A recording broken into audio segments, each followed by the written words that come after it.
is fraught with shame and anxiety and hope and optimism.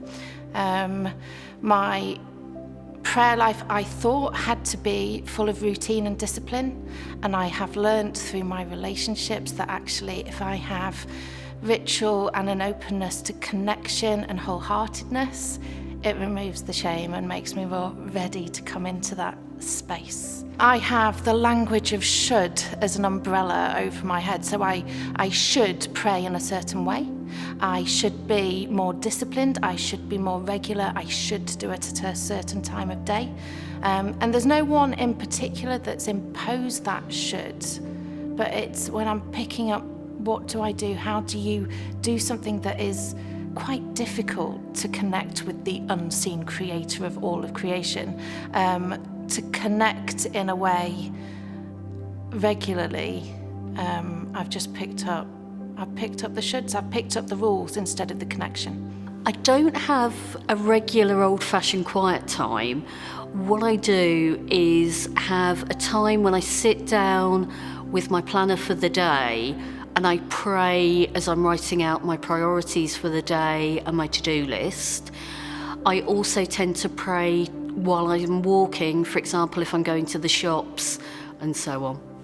First thing before I went to school, I would pray. I think that taught me a lot about prayer. It meant that, no matter how hard I pray, my homework would not get done before it was in. So that was my rhythm of prayer then. And as an adult now, I try to pray as regularly in the mornings as I can, but with 3 children and the school run, it's not always easy. So my rhythm of prayer has been sort of pray when you can and pray all the time. So not just through the sort of formal, I'm going to pray now, I'm going to light a candle and pray, but I'm on the way to work or I've just walked into the office, I'm going to say a silent prayer. I'm going on to this activity. I feel I might need prayer to get me through this. So it's a really organic sort of,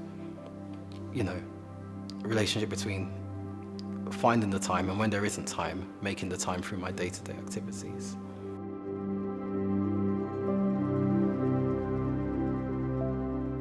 To take it steady and relaxed, not to get worked up about the life of prayer, because I think that's one of the worst enemies to prayer, actually. It just stops it happening, I think. Growing up in a background where you were told prayer and Bible reading, you should spend at least your 15 minutes on it, and actually finding out prayer's more fluid. A relationship with God is chatting to God, and it might be when I'm doing the washing up as much as walking down the road, not just if I'm sitting in my room with Bible for 15 minutes.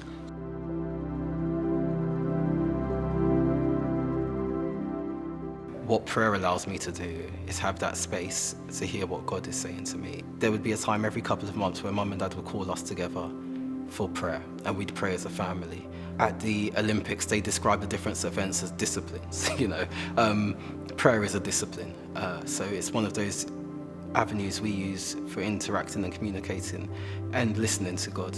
If you think of the Lord's Prayer, for example, that's carried people through generations, and I often reflect that the Lord's Prayer I pray, my grandparents prayed.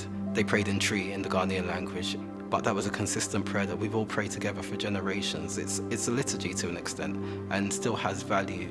And now my children pray it. It's the same, it's not changed, but it's still a meaningful prayer that speaks to us all and almost connects us through time.